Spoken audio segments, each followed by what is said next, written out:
Shalom, shalom, shalom. Peace and blessings, family. Peace and blessings, family.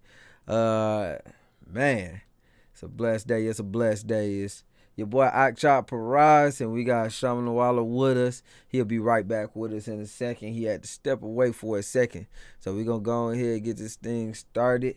I appreciate everybody from being here right now.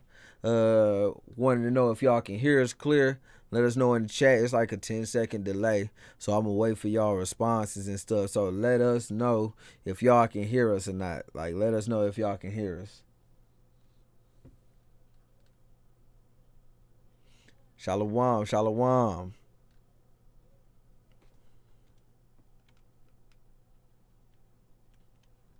All right, all right. So are y'all able to hear me clear? Y'all able to hear me clear? Let me know something.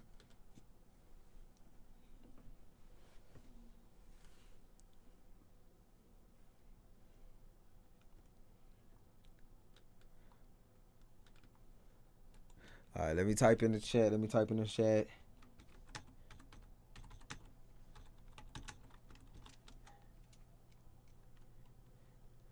All right.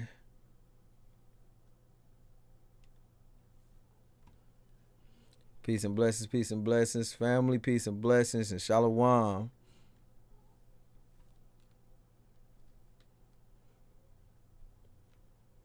Okay. Team Star said that they can hear me. All right. Can everybody else hear me? Can everybody see me clear? Coming through cool. I'm good. All right, let's go ahead and get this thing started. Like I said, I'm your boy Akchop Paraz, and we got Shaman Waller with me. Today, we got our brother, one of the pioneers of this truth music, Mr. King QAM. Mr. King QAM been doing truth music since I've been in the truth. I've been in the truth for about like good 6-7 years now. So, this brother definitely one of the greatest truth music rappers I know. Or truth music artists. Okay. So what I'm gonna do, I'm gonna go ahead and bring our brother in real quick. Let's go ahead and get our brother King QAM in. Oh, that's the wrong thing. We don't want to do that. All right.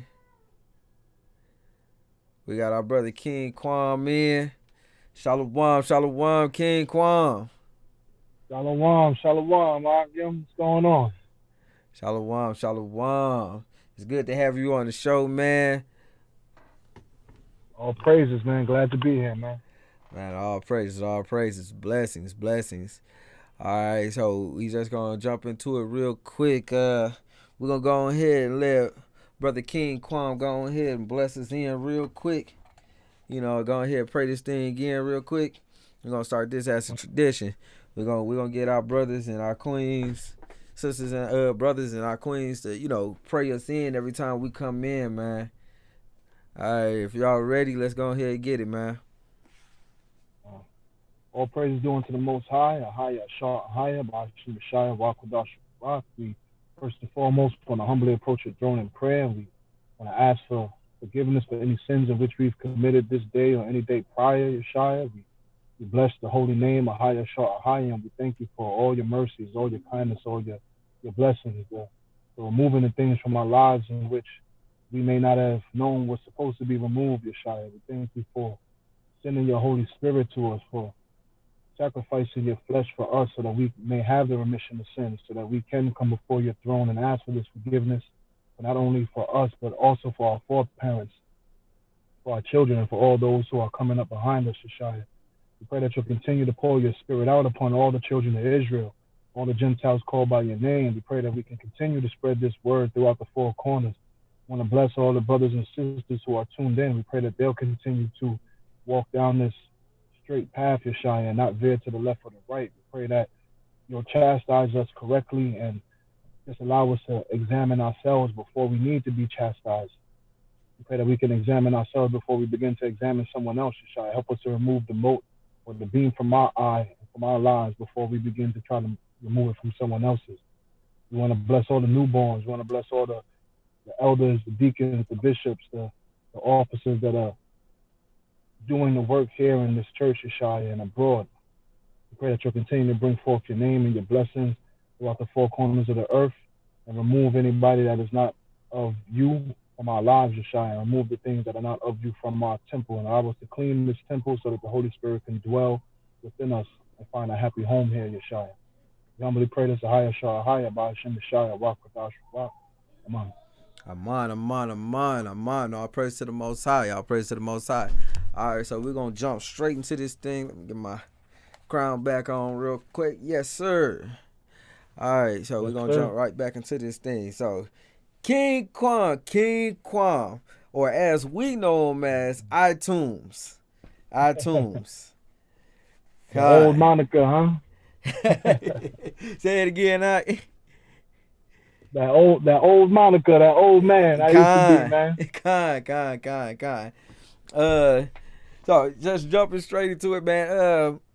Since we already discussing the name, a lot of people may not know you, or be familiar with your music. But he goes by King QAM now. But I wanted to ask, what triggered you to change your name from iTunes to King QAM?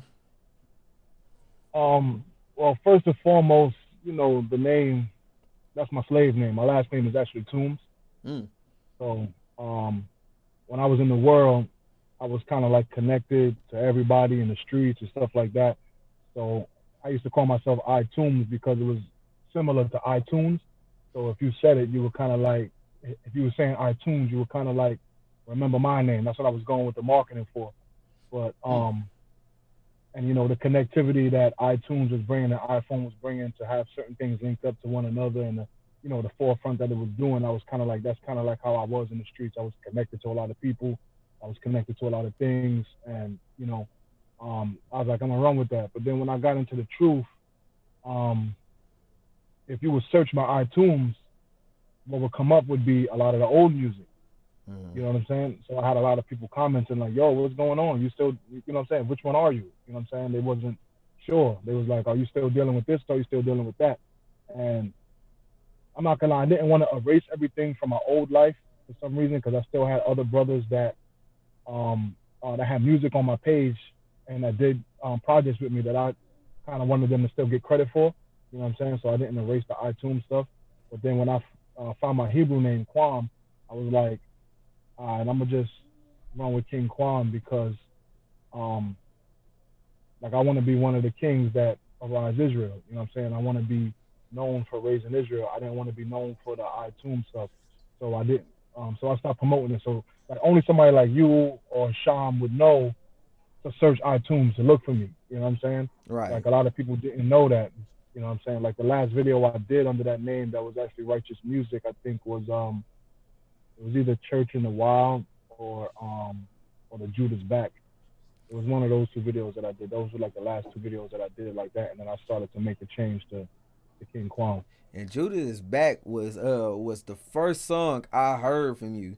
I forgot who had did the original song. You did the song so cold, so hard that I forgot who did the original.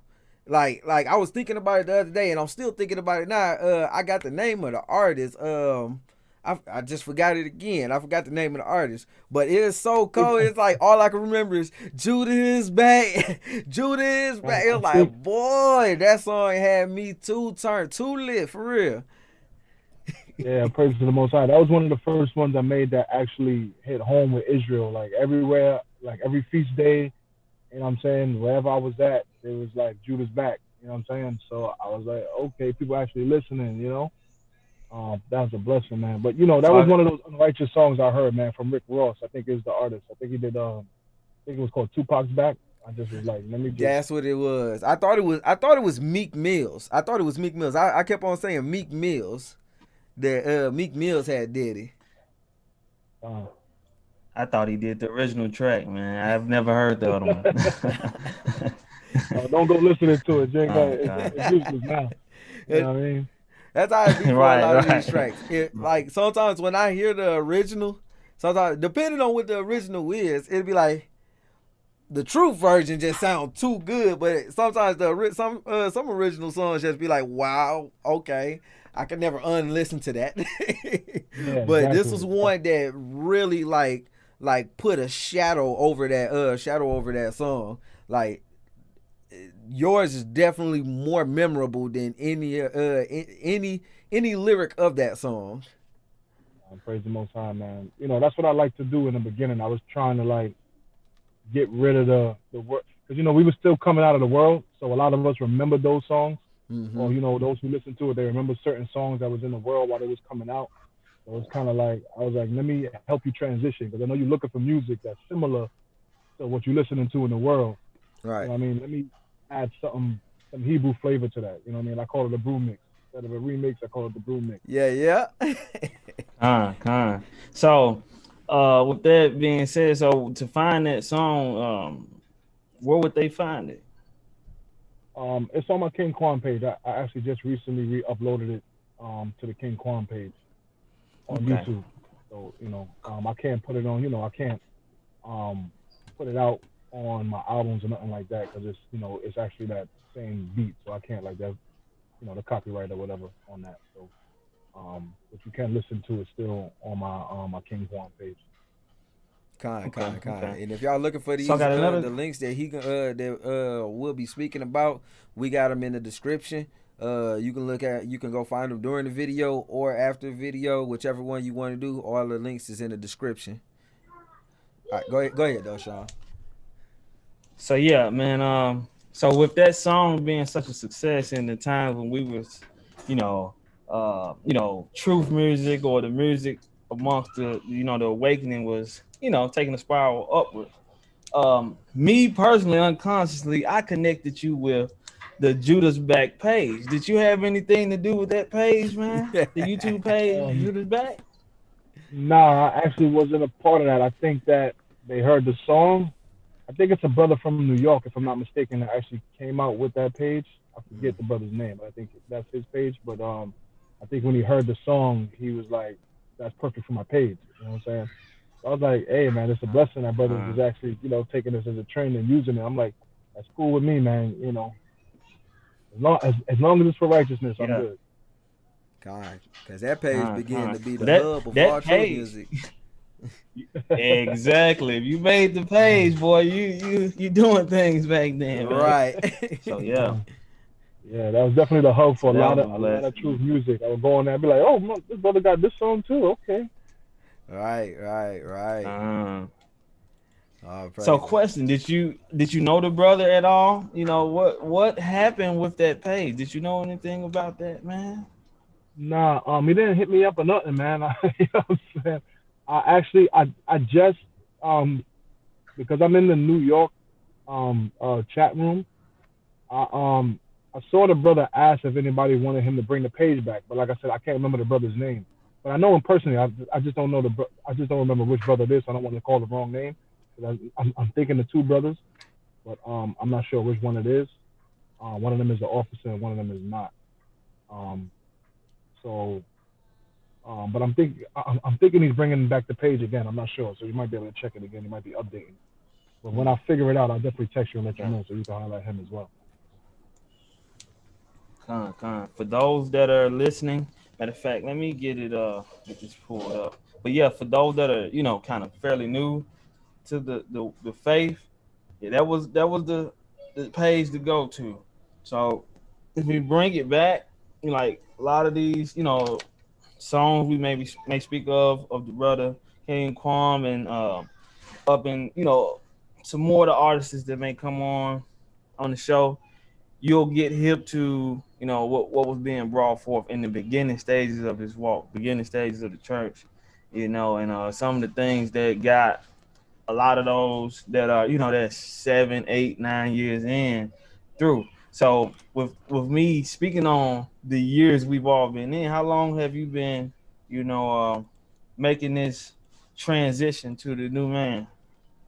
I started in 2000, like 2009, the turn of 2009, when I first saw the video from Elder Rakar, um, about the 12 tribes video, pretty much. You know, everybody talks about the 12 tribes video. That was the video that brought me in. Um, I was actually searching for something completely different at the time. I was looking for a way to teach a brother that was coming to my studio at the time when I lived in Brooklyn that you can't blame God for everything. I was just on a search, like trying to make this brother understand that you got to take some some fault for the things that you do. You got to take some blame for the things you do. You can't be putting everything on God. You know what I'm saying? So I wound up searching through a bunch of different videos, and then I wound up, finding that in 2009. I listened to it, and it just blew my mind because I was like, "There's no way I'm a Jew." You know what I'm saying? There's no way I'm a Jew. It's impossible. I'm poor. How can I be a Jew? You know what I'm saying? And I listened to the whole video, and from 2009 from then on, that was like everything to me, man. Like, and then when I heard that they was going to Egypt, I kind of followed them out there as well. They didn't tell, like I know that there's videos with the elders telling people that nobody told them to go out there, and that's a fact. He never said y'all should come to Egypt with me. You know what I'm saying? I turned to my wife. I said, yo, they going to Egypt. Y'all got to go to Egypt too. I want to see what it's like out there. And that just is one of the things that we did. So I was out there from like 2009 to 2010, summer 2010. All right, so like briefly, like what was your experience out there? Cause that's actually something that's big. Not a lot of people, not a lot of our people, are blessed to be able to lead a country, and and let alone go to the Middle East and come back. That's something real big. Tell us a little bit about that if you can. As much as you can. Huh? Yeah. Yeah. When I decided to go, I didn't have the money. I definitely did not have enough money to go. I only had one child at the time. So, I began searching flights. I asked my wife, she said, you need to just fast and ask the Most High. And I was like, all right, that's what I'm going to do. The Most High was like, you need to go for yourself and see the land for yourself. So, long story short, I wound up getting a job. Most High blessed me with a job. And we saved my money. We wound up, we left to go to Egypt. I think I left with maybe $1,500, $1,800 maybe. You know what I'm saying? And my mom would send me some money every now and then for, we did something on the side. So she sent me some money every now and then to make sure she got groceries. I made sure she had groceries. And when she was getting groceries, she would send me money for the money that I was giving her for the groceries. So the money was going a long way. But, I don't want to say it online. Most definitely. That's why we say as much as you can. Yeah. But when I got there, this is the funny thing. The elders said, listen, be careful who you talk to out there and tell you that you're a Jew, because some people will take that information and use it against you, and some people will embrace that information because they know the truth. You know what I'm saying? So I got off the plane, maybe I got off the plane, I go looking for a taxi. I get the taxi, and the brother's like, where you from? I'm like, I'm from America. And he's like, it's an Arab now. He's like, okay, but nobody's American. What's your father? I'm like, my father's what they call a Negro. He goes, this is exactly what he said to me. I'll tell you the same thing. He said, oh, Yehudi. I'm like, Yehudi? I'm like, you know what Yehudi is? He said, yeah. Do you know what Yehudi is? I'm like, yeah, I know what Yehudi is. He said, you a Jew, right? I was like, yeah, I'm a Jew. He's like, okay, well, we like y'all as the Jews and respect y'all as Jews more than the white people, because we know that y'all left black and came back white. And you can't do that. I was like, yeah, I know. He's like, okay, and it was cool from that point forward. This Ak was, always the taxi man we used pretty much. You know what I'm saying? Like, he was cool. He had no problem with me, so, and the funny thing is, everywhere we went in Egypt, everybody knew we was Jews. And that's actually wowing, because you're probably like the second or third person I know with that exact same story that has been over there. God, yeah, same. They love you over there. Yeah, they love you over there. Like, I had brothers when I was staying there, because I had a job and I lived in this complex by by this American college in New Cairo, and there was a dollar cab or like a taxi that went over there from my job to that place, and the brother that did the security at the gates where I was, he would never let me pay for my transportation. If you saw me buying something, he would push my hand. He couldn't speak a lick of English, but he knew, yo, I'm not letting this ox pay for nothing. You know what I'm saying? And we, like I said, there was a language barrier. We couldn't speak to each other. I couldn't tell him I was a Jew, and he couldn't really tell me that he knew. But I knew something, like something was on. The spirit was on this ox to always pay for it. Whatever I had, he would pay for it. I had another brother that met me, took me. He said, "You need to get your teeth done because I had to get a root canal or something." Brother took me here, took me there. Bro, I was in the ghetto, safe with these brothers, and they would not let nobody touch me. They would not let nobody come over and talk to me. Brother tried to get me to come to his mosque. Like every time, I was like, "Yo, bro, listen, no disrespect, right? Would you come to my church?" He said, "Nah, not really." I'm like, "Cause you believe in Allah, right?" Like, yeah. I'm like, "Well, I believe in my God. You know, I'm a Jew, so for me to step foot in there would be a disrespect not only to your God but to my God. So, we should just." You know what I'm saying? Just be friends. You know what I'm saying? We on a mutual ground where we can be friends. Let's leave it like that because I don't want to disrespect, you know what I'm saying, coming to your mosque because then I got to talk to somebody about what I see. Same way you would have to talk to somebody in my church about what you see. You know what I'm saying? So we should just leave it the way it is. You know what I'm saying? We good friends and we cool. Look, you know what I'm saying? Let's leave it at that. And, as long as I kept it 100 with everybody was cool with me. They never had a problem. I never had no issues. I mean, there was 1 or 2 issues here and there. But, you know what I'm saying? Like, it wasn't because I was a Jew. It was more because of the way that they behave towards black people in general. You know what I'm saying? When they don't know who you are, they, more to say, when they think that you don't know who you are, they treat you a certain way. You know what I'm saying? There's a couple of times I had to protect sisters out there because a brother would come over and be like, "Yo, is that your wife?" You know what I'm saying? I'm walking with 3 women because the women weren't allowed to go anywhere by themselves because, there's dangers being out there as a woman by yourself. Right. And they would come over to me with the 3 women. My wife is there and 2 or 3 other women. And like, "Yo, which one of them is not your wife?" I'm like, "They all my wife. All of them." You know what I'm saying? Because they'd be like, "Oh, you lucky man." I'm like, "Yeah, just chill, bro. You can't have none of these women. None of them."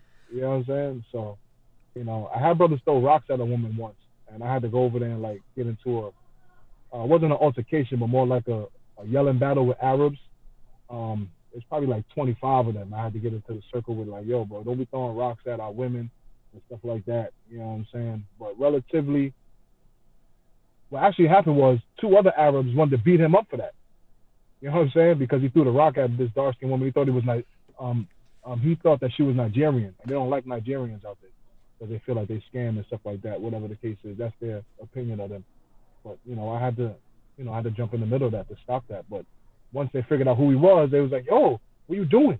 The brother that spoke English, he's like, "Yo, don't." He's like, I'm sorry, my fault, man. I didn't mean for him to do that." Yo, and they started screaming at him. He's like, he's gonna beat him up. Yo, bro, look like he's gonna beat him up, bro. You know what I'm saying? Man. The Most High was definitely with us. He was definitely protecting us. Man. Definitely with y'all, man. Yeah. Man, definitely. That's super powerful, man. To be able to be over there in a foreign land, we know nothing about this stuff, and to be able to walk fearless, with the full power of the Most High behind you. That's strong. That's a testimony to me right now. Look, I'm getting goosebumps and chills just from hearing how the Most High protected you over there, bruh. I mean, he was with us all the time, bro. Like everything was cool, bro. And the good thing about Egypt is that you don't got to worry about pork in your food. If you want to get a loaded mashed potatoes, you can go back to getting loaded mashed potatoes because it's gonna be bacon. It's gonna be beef bacon or turkey bacon. Oh my God! Look, I don't think I ever had a loaded beef bacon potato. I ain't even say it right, but. Y'all know where I'm going at. Yeah. So, but yeah, that's powerful, man, because it gives, for those that may be wondering, how will this go? Will the Most High be with me? Will the Most High look out? How does it work? To step out on faith and make these different leaps of faith. where only the Most High can protect you. These are just some good, testimonies that you've experienced firsthand to share with the brothers and sisters, because we know as we get closer to those times, man, those that do know, but all of the other nations, their level of respect is going to get higher and higher, So, man, hey, appreciate you sharing that with us, huh? So, No problem, man. with that, man, so we went to the middle. So, how was the transition back? Did it, how did that play out? You know. I'll be honest, man. Ever since I was there, I just had a disdain for being there. I couldn't, like, I made a transition. You know, for me, I can live anywhere. The adjustment period for me is kind of quick. You know what I'm saying? I just being treated the way I was being treated out there, and then coming back to having to deal with you the way you're being treated here, is just like it's just an annoyance. It's like I know all of y'all is lying. You know what I'm saying? And it's like y'all pretending as if nobody knows. You know what I mean? Even the Arabs that's here, when you go to the Arab stores and you go buy that, you try to get some food or you try to go to the corner store and it's an Arab running it, they know you the Jews. They just obligated to not tell you because they understand the gifts that come with that and the respect they have to give you. Mm-hmm. You know what I'm saying? Psalms 83. Psalms 83. So they get their little money and they become just like Psalms 83, they lift their head up against you. You know what I'm saying? They get proud and they like, well, I don't gotta tell them because if they hear, they should know. You know what I'm saying? That's the way that they feel, I guess. But when you ask them, if you have a real conversation with an Arab here, they're gonna tell you that they know that you Jews and that the Jews are not Caucasian. They're gonna say that. One of the things that I found out, probably about like at least a good 3 years ago from an elder sister that's part of our body in Kentucky, way back in the gap when they first started letting the foreigners come over here, they was telling them not to deal with us at all, period. And in they today's, what do they call them books, when they let the foreigners come over, I forgot what they call those books, but in the little books that they give to the foreigners when they come over, even in there they tell them don't go live in the urban communities and don't mess with the urban community people, because that's a bad place to be. So they automatically telling them, hey, don't mess with them, don't tell them who they are, you can't break this covenant, we made a covenant. And that's what it goes back to, that agreement, because they know they need us in ignorance, right? In order to continue to capitalize off of us, So, but that time is almost exceeded. I pray to the Father for that, for pointing us in the right directions and things of that nature. But,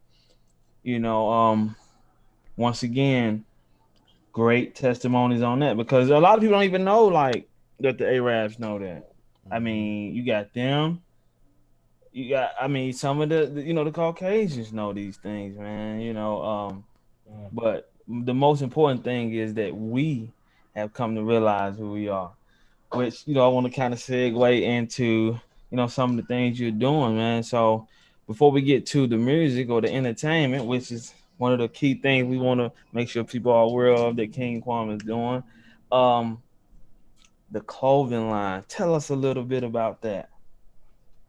Okay. Yeah, the Noble House clothing is kind of spawned from me always wearing the garments and people having a hard time trying to really find the garments. Um, there's people that I know out here that actually do tailor work, so I can get tailor work done. I can get things made. I can put in special orders for things that's not coming to their stores, or things that they would really charge their own people. What's funny is they charge the retailers I go to, they charge their own people 3 times more than what I buy them for. You know what I'm saying? And it's just crazy because, like I said, the Most High is always introducing me to somebody that is gonna look out for me, so I can look out for the nation. You know what I'm saying? Because I could have ran into somebody. Well, I did run into somebody in the beginning where I was paying like almost $300 per garment. You know what I'm saying? So I had to buy them sparingly. I had to save up my money if I really wanted to go to an event. You know what I mean? Like if I wanted to present myself in front of the Most High without looking, so streetish all the time. Because I love our culture. You know what I'm saying? Like I love the fringes and I love the tassels and I love the beaded work and the garments that we put forth. So it's like I needed to be able to do that on a regular basis because I would wear it in the streets and and white people come over to me and be like, "Where you from? Are you royalty? Are you here visiting? Are you royalty?" And I'm like, "Yeah, I'm a king. I'm a prince. I'm from Israel. I'm a Jew." Oh, really? Oh, okay. Because what your wife has on and your daughter and you look. That's amazing. You know what I'm saying? And it's just like Caucasians and Arabs and everybody looking at us crazy. You know what I'm saying? So when my people started to see it in the church, they was like, "Can you get me some?" And I was like, "Yeah." So I began to be able to speak to them to buy it at a wholesale rate, so I could actually get it at a price where I can give it to the children of Israel without breaking their bank. You know what I'm saying? Because like I said, some of the garments I get, if you was to wear it in certain places, around certain nations, they're gonna think you paid upwards to $400 or $500 for some of the garments. You understand what I'm saying? Because the beadwork and the handcrafting, like everything is handmade. Nothing is like it's not like reproductions. Everything is handmade. And if I get 5 of them, all 5 was handmade. You know what I'm saying? So that was just something I wanted to bring to the nation. I wanted brothers to see that you could still look cool, for lack of a better word. You can still look cool and still be drip, still be fresh in a garment down to your knees. You know what I'm saying? You don't always got to throw on, like, I still like me right now, I got on a hoodie. I still like to wear this stuff. You know what I'm saying? I still like to look a certain way, but when I'm stepping out or when I'm going out with my wife or doing something, I gotta have on a garment. You know what I'm saying? Like that's just me. Like when I'm doing regular stuff like this in the hood, maybe, you know what I mean, going to the store, something like that, I'll throw on a hoodie and some jeans. But I need that Hebrew sauce. I need that. Oh, crazy. That spiritual drip, huh? Okay. Exactly. Tripping it. Come on, man. And I love it, man. I love it. Like you said, I love our customs and our heritage getting back to royalty. And that's amazing. Like we said earlier, man, everyone knows it. It's just we put on the custom of the heathens and it puts us out of our character and out of our element. But when we step back, into those customs, not only physically, but most importantly, what? Spiritually. That's what's turning heads right there. So a little bit more real quick. What's the best way people can contact you to to get those make orders for those garments? Right now I'm taking orders through my IG, through my Instagram. It's actually the same thing, Noble House. I think I changed the name from Noble House Clothing to Noble House Lineage. But when you type in Noble House, it should be Noble House Lineage. Okay. But I remember changing it from clothing to lineage. So when you go online, if you go on IG, you could go to Noble House Lineage. If you have any issues finding Noble House Lineage or Noble House Clothing on Instagram, you could always hit my on my direct Instagram page, my King QAM page, and just let me know. You can order it either way, and I'll take the order. Try to get everybody as close to what they want. You tell me what colors or size you need. I'll show you a couple different examples of what you could get. If you like it, you can get it. We can get it done. We get it handmade, get it done for you, and get it shipped right to you. All praises. So that link is in that what is it? Our link. Yeah. Okay. So yeah, that'll be in the description also. Then y'all go to his Our link and it'll have his Instagram and all his streaming platforms in there also. So y'all make sure y'all go check that out. All right, go ahead, Sean. My bad. So last thing on the clothing, man. So you share the experience of what you had with the other nations. What's the, what part of, are you in Jersey or NY? I'm in Jersey now. You're in Jersey now? Okay. So I think I've ever been to Jersey, man. Probably, would love to if the father say the same before, everything transpires, man. Hopefully we can link up. But what has been the reaction to the garments from our people? What is their take? Negative or positive? Well, you know, I used to walk around with the staff and have the garment, so brothers would be like, "Yo, it's Moses." What does brother think? What does brother think? He Jesus? First ad lib that come to Yeah. my mind is "uh-oh." And be like, "Yo, look at what you gonna do? Part the sea with that, brother? What you know?" You know. So, but most of the time I see a brother. Like recently, I was wearing a garment. A brother said, "Yo, that's fresh, man. I like that." You know what I mean? Like a lot of the brothers will see it and they'll say they like it. You know, I had a couple people say they want to place orders that I met on the street. You know, nothing really transpired from that. They never contacted me, but you know, the recognition was made that, yo, you look like royalty. That's how I want to look. You know what I'm saying? I want that image for me. You know what I'm saying? I want that image for my son. I want that for my wife. But Israel, man, they sit down there, they listen, and then next thing you know, something else will change their mind, and they right back to being something else. You know what I'm saying? But most of the positive energy and feedback come back from the church, and not only our church though, as I filled orders for members of other churches as well. You know what I'm saying? So it's not just our church that sees the garments as a need to be worn. Like I said, I filled about maybe 5 or 6 other orders for other church people that's from other churches, other bodies or whatever. That's outside of GOCC. So it's people that want to wear it. But like all Israel, a lot of times, not all Israel, sometimes there's Israel that will jump out there and do it on their own, and then there's other Israel that's like, I need to see somebody else doing it first, so I know I'm not the only one out here looking crazy. You know what I'm saying? So, it's been positive, man. I mean, I say more positivity than the negativity. Even when they called me Moses, it was from a place of love. You know what I'm saying? It wasn't like they was hating. They was just like, never seen this before. The brother must be on some spiritual path or something, so it was a blessing. Yeah, that's still a blessing, because them even invoking that and speaking that towards you is that, you're triggering something in our people, Right. that needs to be triggered. You see what I'm saying? Right, so all praises for that. So yeah, man. So that, just the way you're moving, the way you're striving to set the standard for our heritage leads us and segues us into the main topic of tonight, man.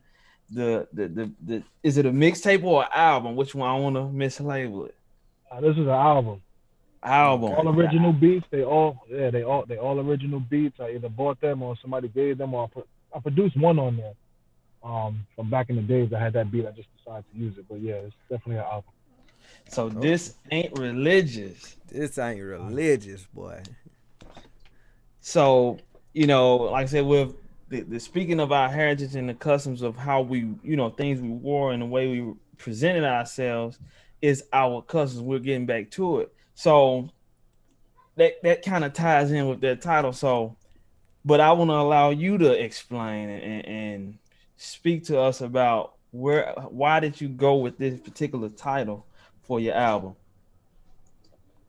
Pretty much, I'm sure it's an experience that every Israelite has had to deal with, where somebody at work or somebody in the streets or you preaching and they like, what religion is this? I'm like, brother, this ain't religion. This is not a religion. This is our way of life. This is our culture. This is our heritage. This is the history that's in the Bible. You know what I'm saying? So every time somebody always asked me that, I was just like, listen, this is not religious, man. This has nothing to do with that.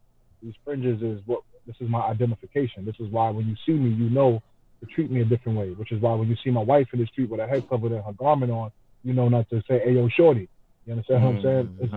These are the things that shift our physical into wanting to align with our spiritual. And that's what we should be focused on. You know what I'm saying? Getting the outward man ready to be linked up with the spiritual man, because so many of us are kind of off on that sometimes. Like our spirit will be lined up with the Most High, but then when you see a brother in the street, you be like, you Israel. Or when you see him online, you're like, you Israel. On the Sabbath, you was all Shabbat, Shalom, and now it's a different story online or when I see you in the street. You know what I'm saying? So it's kind of like, if you treat it like a religion, then you're going to move like it's a religion. On Saturdays, it's religion, but Sunday to Friday, we in danger of being like the rest of the Christians, where there's no religion involved or there's no culture involved. It's just a religion on that day, and no no life lessons, no life stories, no testimonies. Nothing is going on during the week. We're not Israel during the week, which is something that I always try to get away from, which is why, I always have my wife dress a certain way. I have my children dress a certain way. I have them speak a certain way because I don't want this to be mixed up. And I know sometimes, brothers slip up and do things, and mishaps happen, man. Not everybody's perfect. Not every walk is perfect, and everybody's on a different spiritual level.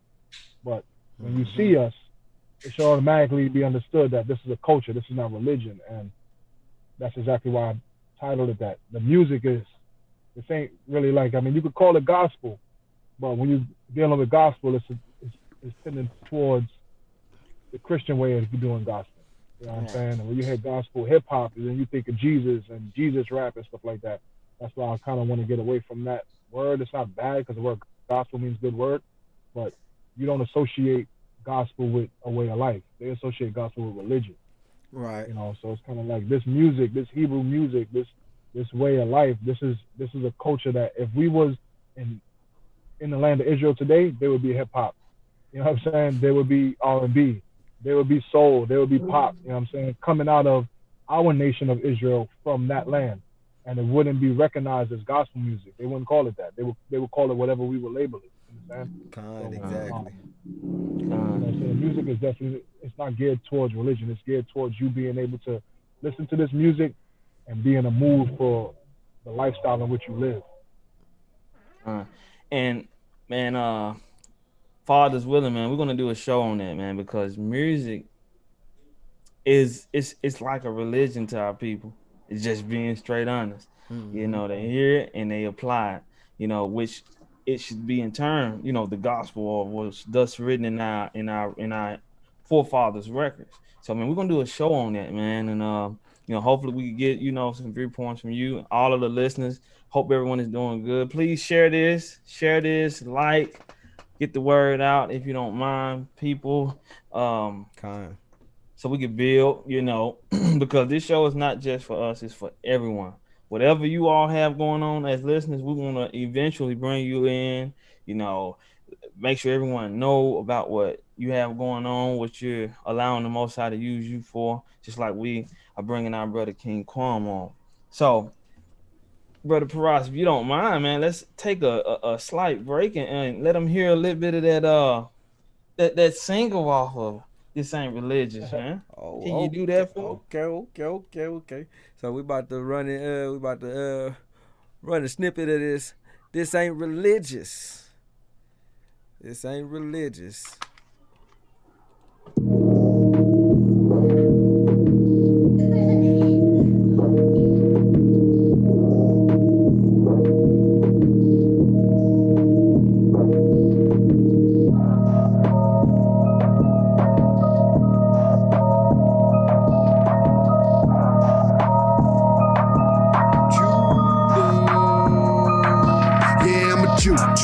This ain't religious. They found the truth, and then they hid it.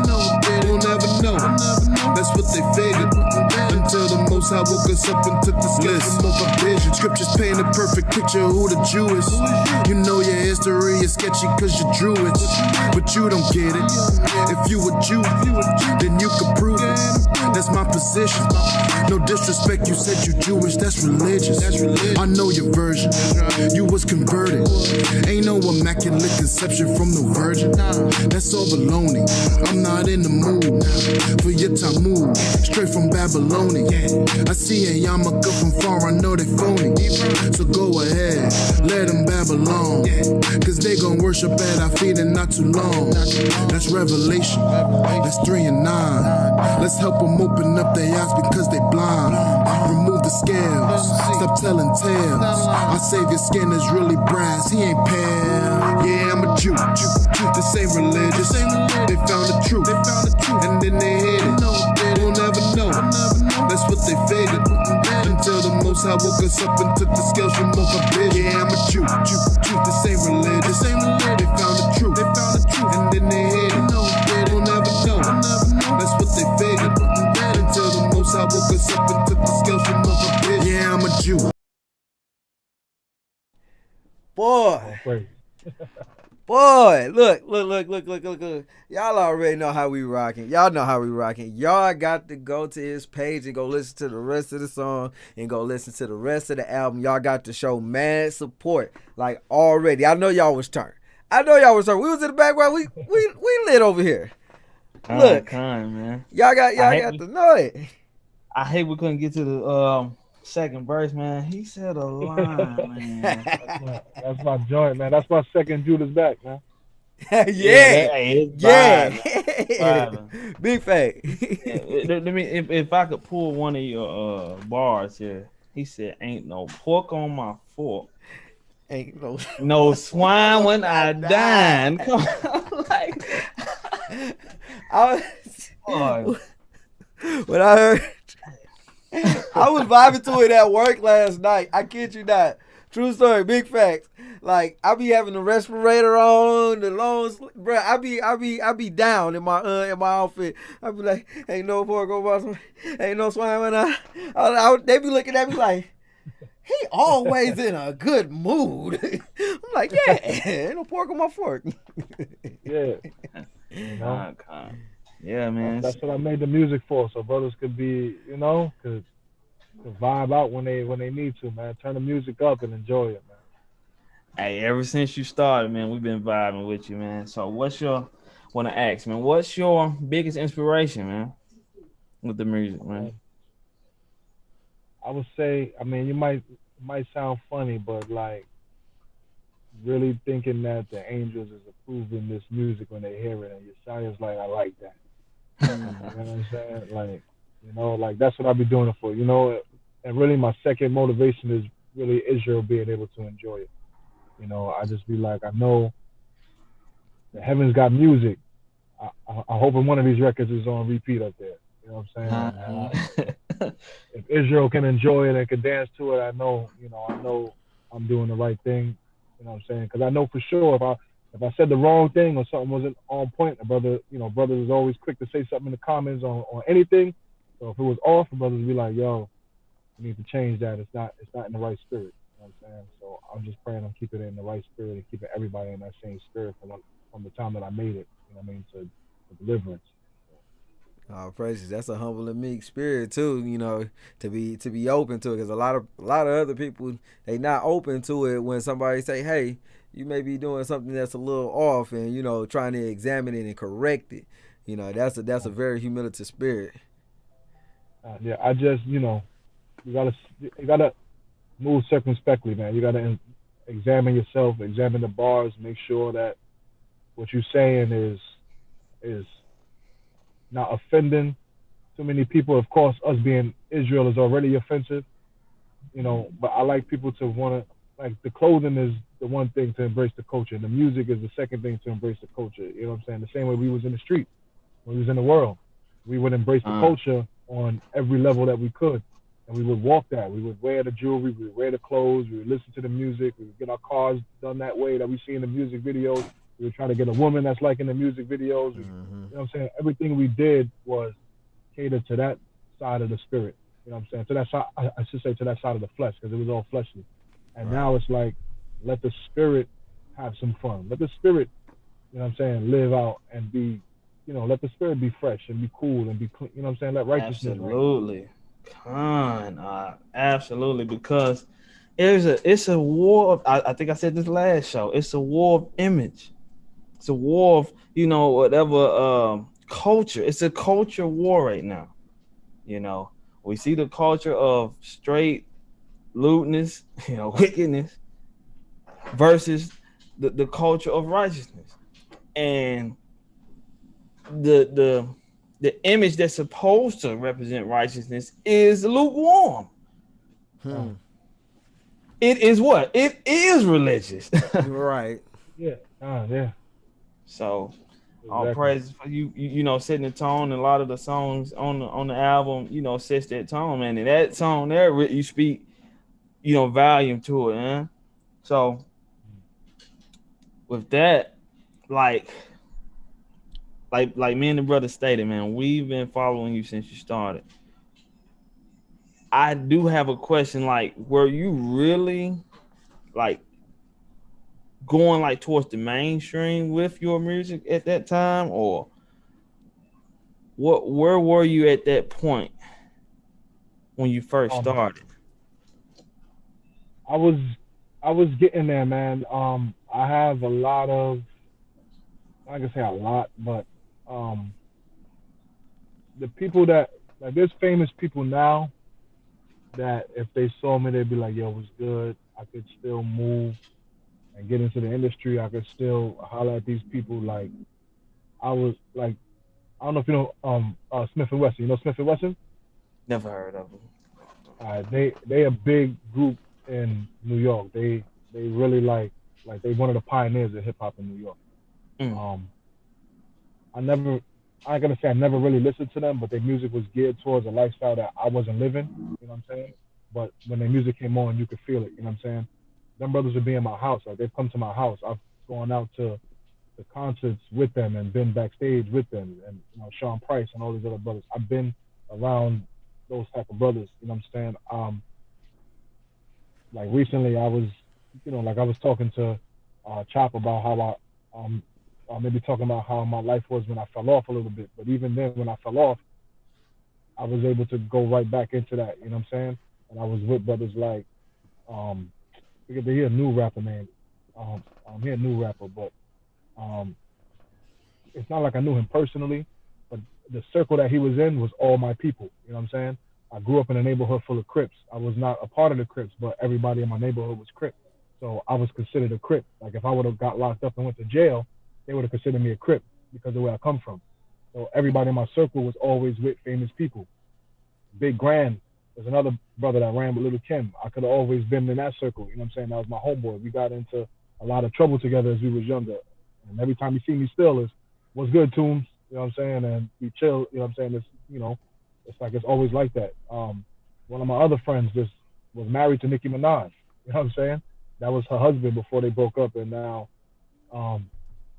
he's doing his own thing. You know what I'm saying? So, like, everybody in my circle, like, the industry was right there. I was booking parties. My wife was on my side. We was booking parties, booking models. I was doing everything. You know what I'm saying? Booking artists, performing with these artists, booking. You know what I'm saying? My idea was that I'm not gonna wait for the industry to holler at me. My idea was that being independent was the way to go. Before, being independent was cool. You see now how everybody's like, "Yo, I want to be independent. I don't want a label. I want to make my money." I was doing that in 2002, 2003. Before, it was cool to be independent. You know what I'm saying? I wanted to book my artist, book a big name artist, and open for that artist.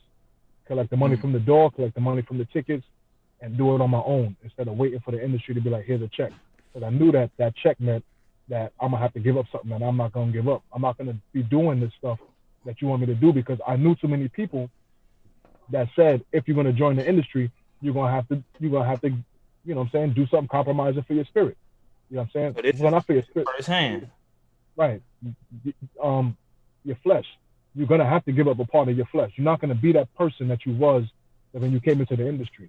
You know what I'm saying? Whatever morals and whatever standards you had, you gotta shed that. Because let me tell you a story though. There was one day I was on a train. This is when I was in the world. I was young. I was probably like 21, 22. I'm on a train. I'm fresh like always, because I was in the world. I was selling drugs. I was doing all that. This white dude stops me on the train, and he's like, "Yo, where I know you from? I seen you perform somewhere." I'm like, "Maybe. I don't know this guy from a hole in the wall." He's like, "I know you from somewhere." I'm like, "All right." He's like, "You an artist though, right?" I'm like, "Yeah, I'm an artist."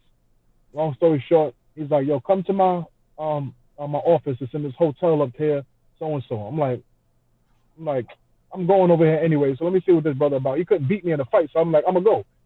You know what I'm saying? I'm like, he ain't gonna beat me up or nothing like that, so he gotta have like 5 or 6 brothers to stop me. So I'm like, I'm gonna go. Let me see what he's saying. We go to it's this big hotel. I forget the name of it. It's on 34th Street, right by Madison Square Garden. It's still there. Huge hotel. As soon as you come in, the person at the front door is like, "Yo, you got mail, Mr. So-and-so." You go and pick up his mail. It's envelopes full of ASCAP and BMI royalty papers for different artists. So I'm like, "Oh, this brother's legit. Okay, this might be the break I'm looking for." You know what I'm saying? Let me holler at him, see if he can help me with this independent road I'm on. So we go up to his office, and he literally had an office in the hotel. So I'm like, "All right, this brother's legit. Okay." he's asking me questions about what I can do, and if I'm nice, you want me freestyle, I do a little freestyle. And he's like, listen, I can help your career. You nice. You want to do movies too? I'm like, yeah, of course I want to do movies. You know what I'm saying? And he's like, are you willing to kiss a man? I'm like, kiss a man? I'm like, brother, I ain't kissing no man. He's like, you see, that's the problem with your people. Your people always want to make it far, but y'all don't never want to do what it takes to make it past the level that you need to get to. I'm like, kissing a man is not going to get me to that level, though. I can be famous without doing that. He's like, well, look at Will Smith. You think he was going to be that famous if he didn't kiss that man? I'm like, bro, listen, this conversation is done. Have a good day. Bye. You know what I'm saying? And I left. You know what I mean? Listen, them brothers is always trying to get us to compromise our spirit at the very beginning. They testing your spirit at the very beginning. Are you going to do what we tell you to do when we say to do it, or are you not? So that part of me was like, I don't want to deal with the industry in that manner. It made me think even more why I wasn't going to be a part of a label, why being independent was the right way to go. And you know what I'm saying? I could have made it because I was there, bro. I performed at Hot 97 Summer Jam. I've been on stages in front of 10,000 people. I've been behind the stages with 10,000 people. I've been on both sides. You know what I'm saying? And for me, I was like, when the time came to choose whether I was going to be that man or this man, I was like, I'm better off being this man. Because if I could just because all I want to do is make music and have people dance to it. I don't care if it's 5 or 6 people. You know what I'm saying? I just want people to enjoy the music and be able to make my music whenever I want to. You know what I'm saying? I didn't want no strings attached. And the Most High provided me an outlet so that I didn't have to do that. But I literally was like right there at the cusp of deciding whether I wanted to be in the industry or not in the industry. You know what I'm saying? And a lot of the things that I saw at that point was, and heard at that point was like, you don't want to be in the industry. You know what I'm saying? You don't want that. So that we have it firsthand for all the listeners, all the brothers and sisters that this video is gonna, fall on. Like, you hear these what they call conspiracy videos on YouTube and things like that. Here we have a brother that has really encountered, that offer of Satan, because that's all it is. To pretty much put away your morality to receive, his riches or bow, because that decision there. And see, we like I said, this is, we see Christ over everything. We always going to shift it back to Christ. So that decision you made was letting Satan know, I will not bow to you for to receive what you have in this world. So I want to say all praises to the Father for giving you that strength to stand firm, understanding that your soul is no price on it. Mm-hmm. I think I was listening to one of your songs today, man. One of the throwbacks, and you speaking on that. So, man, all praises. So, that actually wasn't the only offer, man. That wasn't the only time that happened. That was just one time. His stories are fun stories. Wow. I was actually supposed to go to the NBA and not to do music. I was headed to the NBA long before music. Music was my second love. You know what I'm saying? Basketball was the first thing I was going to do. I was actually at the cusp of going to St. John for free. They were going to give me a scholarship. But there's homosexuality in basketball. That's why I always tell parents, be careful who you send your children to play ball with and to do sports with. You got to check on these brothers. Pop in here and there on these brothers. You know what I mean? Talk to them. Get to know them outside of seeing them at the scores table, or, you know what I'm saying, coaching your son or whatever. That they're going to take them out to eat. They're going to, you know what I'm saying? They're going to be with your son when you're not with them, or your daughter when you're not with them. And they could be shaping that mind that you're supposed to be shaping. And I didn't play basketball because there wasn't a lot of homosexuality at the level I was at the time, but the amount of homosexuality that was there from my coach pushed me out of the game. You know what I'm saying? I would have went to the league had it not been for that coach. You know what I'm saying? If I would have had another coach right now, this conversation would be me in a mansion or something. Because I literally was about to go to the league. I was number 2 in Brooklyn. You know what I'm saying? Coming out of junior high. You know what I mean? I played against a lot of basketball players now. Ron Artist. I played against Ron Artist. You know what I'm saying? I played against Tesla. Forget his name. Tesla, whatever. I played against a lot of NBA players. I played an All-Star weekend in in New York when they had it. You know what I'm saying? I did a lot of stuff in my life. That's why when it was time for me to choose, I was like, man, I already did a lot of stuff that I like. What's left to do? I'm just gonna keep doing the same thing over and over again, going to the same club, going to the, you know what I'm saying, popping the same bottle, hanging out with the same people, doing the same thing. This ain't changing. You know what I'm saying? And like I said, that that stuff when you send your children to deal with people, you got to be careful who you're sending your children with, because these brothers is touchy feely. They, you know what I mean? It may seem small. They rubbing your son on the shoulder like, hey man, you know, you had a good game. That stuff goes a long way in children's minds. You know what I'm saying? And they might be trying to do other things. And this coach was trying to do other things because when years later he got brought up on charges for molestation. So I was right on point. You know what I'm saying? And if I would have stayed there, he would have eventually had me do something to compromise my spirit to get into the league. Because they dangle college in front of you, these AAU teams. Yeah, man, we could get you into college. Yeah, we could get you sponsored by Nike. You know what I'm saying? All the while, they just trying to get you to be like, all right, what I got to do. And then when your son or your daughter's on the level of what I got to do, you done lost them.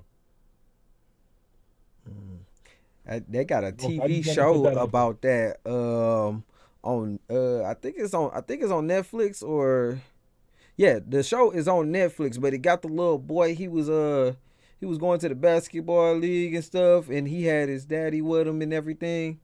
And it was a lot of similar stuff like that going on. It was like, man, I wouldn't have never thought about stuff like that going on in the league and stuff like that. Like, I wouldn't have never thought. Yeah, that slapping on the behind and all that stuff. Like, this coach would, like, you could come in from being outside. You didn't even change your clothes yet, and you put your book bag down. Hey, let's have a good day today. Slap on the behind. Like, you know what I'm saying? That's why that slapping on the behind stuff is, like, brothers gonna say, oh, that ain't nothing. Why are you touching another man behind to telling me he had a good shot or did a good pass? Like, that's not how we do it in the street. I could never get down with that. Right. They try to say it's a part of the game, man. Right. It's a show. What do they call it? Sportsmanship. Sportsmanship. Gamemanship. Yeah, give me a handshake. Give me, you know what I'm saying? Give me a handshake. Pat me on the back. Rub my, you know what I'm saying? You can pat me on the head. You can do there's a whole bunch of other body parts you can touch besides anything below my waist. Why are we aiming for that as to show love is? Man, and see the thing about it. I think. Y'all hear me? All right, you still there, Quan? Yeah. Okay, yeah, cut out for a second. Yeah, go ahead, Sean. So the thing about it is, like, if you like you said, when those things are being dangled in front of our people, you know, coming from poverty, all they see is the dollar signs or the opportunity for their children, right? So the thought of what you're promoting to for the parents that may have, you know, talented children that may watch this broadcast, keep this in mind. You never think that you're putting your child in a vulnerable situation like what's being spoke on here. So, man, thank you for bringing that out too. And that further explains why it's time to get away from just religion. We have to get back to culture, set that standard and that order and that barrier amongst our people to, you know, filter all these different things out, because as being stated, you know, especially from the church, but you know what the standard we're striving to set is, we got to protect, we got to get an order, come back to the Most High's law, statutes, and commandments, man, to shed the light on a lot of the ills that is plaguing our people, man. So all praises. So justification of why we do not need to be religious, man. So as far as the album, what's your favorite song on the album, man? That's kind of a biased question, but what's your favorite song? It's not going to be the one everybody think it is, but I think that I really like No Coffins, man. I like that joint. You know, it's different, a different type of vibe. Yeah, it is. Yeah, it's kind of tied with me with that one and Vibes. Kind of like those two. I mean, because the title track is, you know, I can't help but say that's the top. Now everybody love it. You know what I'm saying? You know, and I love making it. But yeah, I would have to say, No Coffins and probably Vibes. Man. So what kind of visual, like, before we take this thing out, I wanted to ask one more question. Like, what kind of visuals can we see from you? Or expect, from this, or expect, from this album. Oh, I'm gonna go in, man. I'm about to hire me a white Jesus. About to hire me a Muhammad. About to hire me a Jewish man. Trust me, I got some stuff. I got some visuals coming because I'm cinematic in my mind. I just want to put that, I just want to put that out. I just really haven't had the time to do it because I'm gonna shoot everything myself. You know what I mean? I got the cameras, I got the equipment. I've been shooting videos for a minute, so editing for a minute. I'm definitely gonna probably have another ock from the church hold the cameras and help me. That got another visual type of eye that I do, and just like direct the videos and get it done the way that I really want to. Like it's gonna be real cinematic. It's not gonna be the cookie cutter video. You know what I'm saying? It's gonna be more story oriented. You know what I'm saying? Scripts. You know what I'm saying? Something like that. Because I like to tell a story. I like my music to tell a story, so I want the video to paint the picture. You know what I mean? So it's gonna be cinematic. It's gonna be something cinematic. Well, we can't wait. We need a lot of video like that, like videos like that. Those videos where it's like cinematic and the storytelling. Those are the videos that really pull on the spirit, in my opinion. It may vary from person to person, but I feel like videos like that really pull on the spirit, where you take somebody through a place, especially through what's going on in your mind, and a lot of people can relate to it. But man, I can't wait to see it, man. I can't wait to see what you got cooking up. And I'm hoping, most I'm willing, to get a video out by the beginning of January. Before Purim, definitely, but by the beginning of January, I'm gonna start shooting something next week. Most I'm willing. I'm just waiting for one more piece to come, and then I'm gonna start shooting. Well, we're gonna keep you lifted up in prayers on that. We've asked all the listeners. We pray, bind anything that would hinder our brothers, endeavor to, be used as an instrument in the Most High's will. Pray for them. Before we head out, man, what do you want to, what last words you want to give to the people? Make sure you also put out there any way that they can reach you, find out what you're doing, keep themselves updated with everything you got going on. I would say, I want to bless everybody, especially these two brothers, for having this creative mind, and Most High putting this spirit on y'all to do something like this. And I want to continue to bless all the nation of Israel and help brothers to understand that it's a walk, man. It's a marathon. It's not a short race. It's not a sprint. You're not gonna, you got to look out for wanting to start out so strong, so quick and so strong, and that fire dying out within a couple years or months or however long it takes. Like, I've seen a lot of brothers come into the truth. When I came into this understanding in 2009, and the church in New York really began to come about in like 2011, maybe 2011, when they really started to do the preaching and the stuff in New York. And Gabar was the elder that was put over the church in New York. We baptized a lot of people from then until the first time I actually slipped up and left the church. But we baptized a lot of brothers. And the difference between me and a lot of brothers is that I never changed what I understood. You understand what I'm saying? I never went to go call on another name. I never went to go associate myself with another church. I never looked to pull down the church through videos or go associate myself with somebody who was an enemy of the church just to uplift myself or make me feel better about what I was doing. I always knew that me slipping up was a mistake I made. You know what I'm saying? And I had to rectify that. I never looked to anybody else to put that blame on. You know what I'm saying? So it's like, if you slip up, if you mess up, I'm not telling you to go and do it to look for a reason to, but your mind is going to give you, which is your flesh. Your flesh is going to give you every excuse that you could think of. Is you're going to pull some scriptures for you to make you feel like, hey, a man's falls 7 times, this, that, and the third. You know what I'm saying? You got to, like, I had my flesh tell me, yo, man, you got to be able to deal with every man on every level. So you should go go back and smoke with your brothers. You know what I'm saying? You got to be able to deal with them and be able to deal with the church. But that's your flesh. You understand what I'm saying? You got to fight that urge to go backwards, because all Satan wants you to do, Satan is warring with man. It ain't white or black. It's man. He's trying to kill everybody. You understand? Esau trying to kill us, and Satan out to kill everybody. And he got a pact with certain people that's willing to take Israel down or take them out in their sin. So if you're gonna fall, understand that day you fall could be the day you die.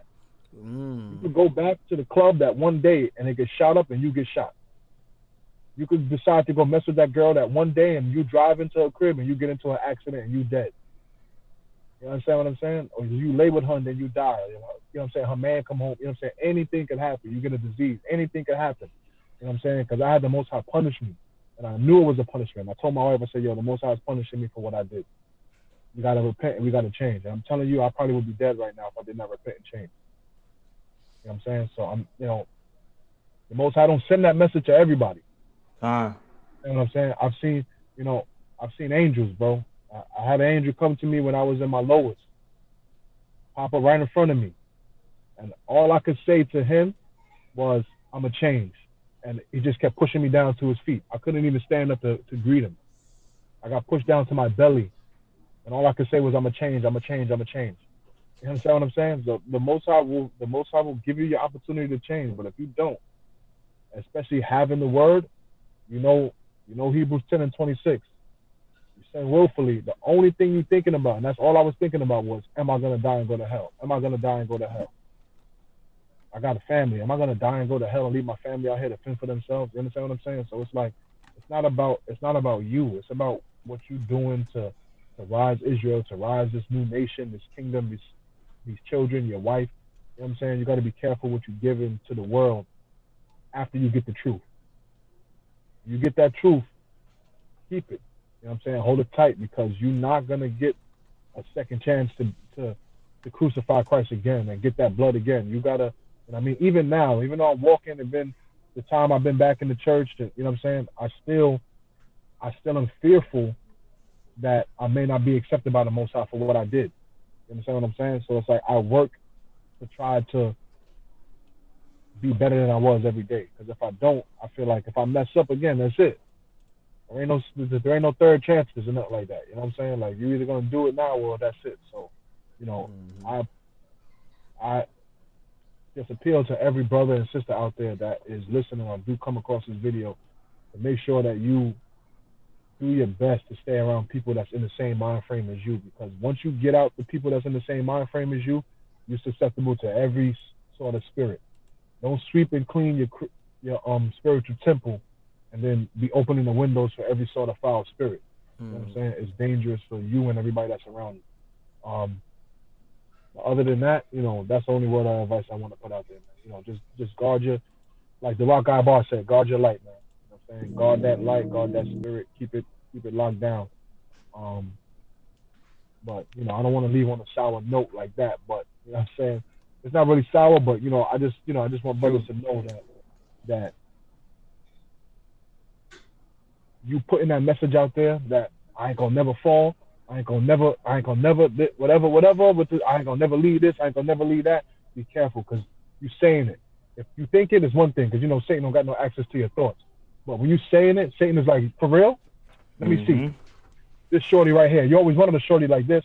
You always wanted a car like this. You always wanted to be here. You know what I'm saying? All that stuff that's in the world that Satan can push in front of you, he will push in front of you. And a lot of people say never, and that never be that same day. You know what I'm saying? And it'd be like, you was a strong brother in the world. What happened? That's what brothers is doing to me. But yo, where QAM at? What happened to QAM? What's going on with QAM? You don't want to disappoint the spirit and the people around you, because you might grow this tree of yours, this fruitful spiritual tree of yours, and Christ is right there with the axe.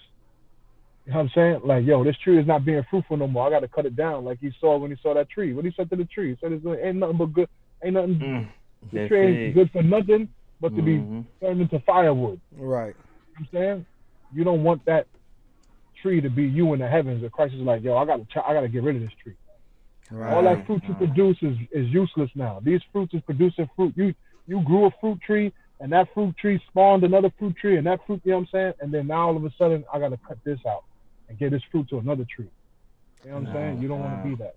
You know what I'm saying? So absolutely, man. So with that being said, let's letting everybody know it's not religious. It's a lifestyle. Most definitely. I wanted to hit a precept real quick because I wanted to catch something. Give me a second.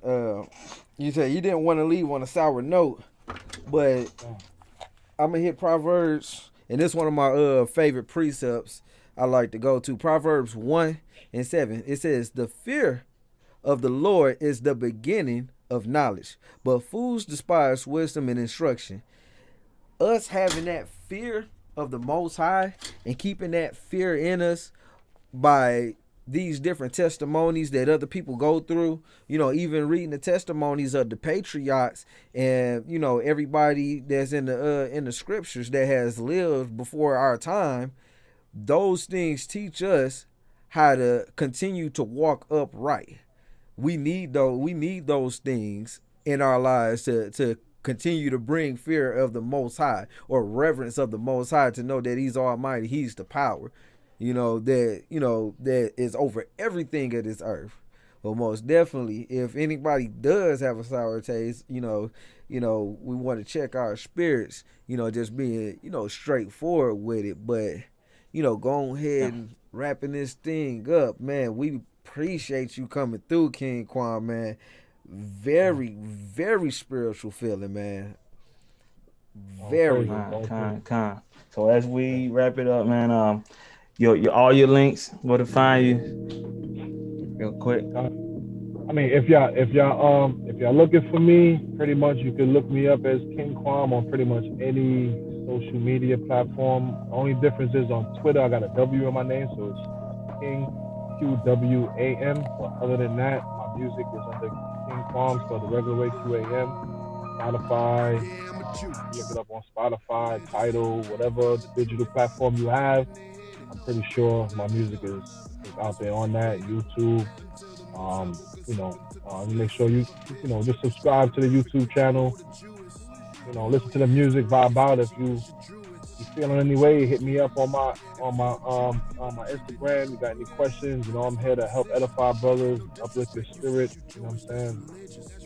Teaching is my passion. I love to preach. Anybody tell you that's my office. I don't care what else I'm doing in this earth. You take away my music, if I can't preach, I'ma feel useless.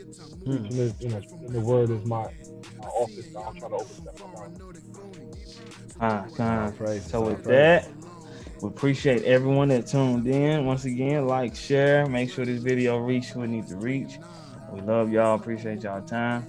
And with that, Chop, take us out, man. Play something as we go out, man. Give him something. It's really brass, he ain't paying. Yeah, I'm a Jew. This ain't religious. They found the truth. And then they hid it. We'll never know. That's what they figured.